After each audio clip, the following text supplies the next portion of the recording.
اور جب یہ بڑی تیزی کے ساتھ اسلام پھیلا، پہلے تبلیغ اور اس کے بعد جہاد، اور جہاد دفاعی طور پر کرنے کی اجازت دی گئی تھی کہ انہوں نے حملہ کیا ہے، تم جواب میں کھڑے ہو جاؤ، لیکن آگے چل کر مسلمانوں کو اللہ نے حکومت جب دے دی مدینہ منورہ میں، مکہ مکرمہ میں، تو اب مستقل طور پر جہاد کو فرض قرار دیا کہ دنیا میں اسلام کے غلبے کے لیے تم نکلو جہاد کے لیے۔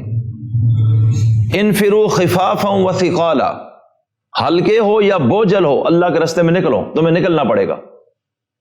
اور آپ دیکھ لیجئے کتنے جہاد نبی کریم علیہ السلام نے اقدامی کیے کہ دشمن نے چڑھائی نہیں کی، آپ ان کے سر پہ چڑھ گئے۔ تو اس لیے میں عرض یہ کرنا چاہتا ہوں کہ اسلام میں دونوں قسم کا جہاد ہے۔ نبی کریم علیہ السلام کے اخلاق سے اسلام پھیلا ہے اور جہاد سے اسلام غالب ہوئے۔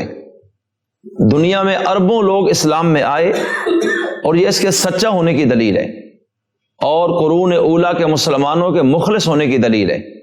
مخلص نہ ہوتے اللہ کی مدد نہ آتی، اور اسلام سچا دین نہ ہوتا تو اللہ اس کے لیے راستہ کبھی بھی نہ کھولتا۔ کہ دنیا میں ہزاروں سال سے کئی دین چل رہے ہیں لیکن وہ اتنے مقبول عوام نہیں ہوئے جتنا یہ ہوا۔ اور جب کافروں سے یہ پوچھا جاتا ہے کہ اگر یہ سچا مذہب نہیں تو 1500 سال میں یہ پوری دنیا میں اتنا بڑا مذہب کیسے عوام کے درمیان مقبول ہوا اور ملکوں میں چلا گیا؟ جبکہ مسلمانوں کا نبی تو غریب آدمی تھا، وہ کوئی بادشاہ بھی نہیں تھے کہ بادشاہی طاقت کے زور پر آگے بڑھے ہوں۔ تو آپ یہ بتاؤ کہ یہ اسلام اتنی تیزی سے پھیلا کیسے ہے؟ تو ان کافروں نے پروپیگنڈا یہ کیا کہ جناب تلوار کے زور پہ، جب تک تلوار نہیں تھی اسلام محدود تھا، تلوار آئی تو لوگوں کے سر پہ یہ عرب کے بدو چڑھ گئے، اب لوگ جان بچانے کے لیے کلمہ پڑھتے تھے۔ اب ان لوگوں نے اس کا یہ جواب دیا، لیکن اصل بات یہ نہیں ہے۔ علامہ دوست محمد قریشی رحمۃ اللہ علیہ نے ایک عجیب جملہ دی ہے، وہ فرماتے تھے کہ میں مانتا ہوں کہ اسلام تلوار کے زور سے پھیلا ہے، لیکن وہ تلوار لوہے کی تلوار نہیں تھی، وہ تلوار اخلاق محمدی کی تلوار تھی۔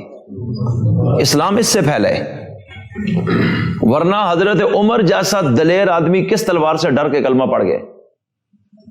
خالد بن ولید جیسا جنگجو کس تلوار سے ڈر کے کلمہ پڑھ رہے؟ یہ صرف اسی طرح ابو سفیان جیسا مکہ کا سردار جو خود ایک جنگجو آدمی ہے، اور وہ بھی فتح مکہ کے موقع پہ آ کے اسلام قبول کر رہے، جبکہ اللہ کے رسول نے فرمایا تھے آج اس دن جو اللہ کے گھر میں داخل ہو جائے اس کو بھی پناہ ہے، اور جو مکہ کے سردار ابو سفیان کے گھر میں داخل ہو جائے اس کو بھی پناہ ہے۔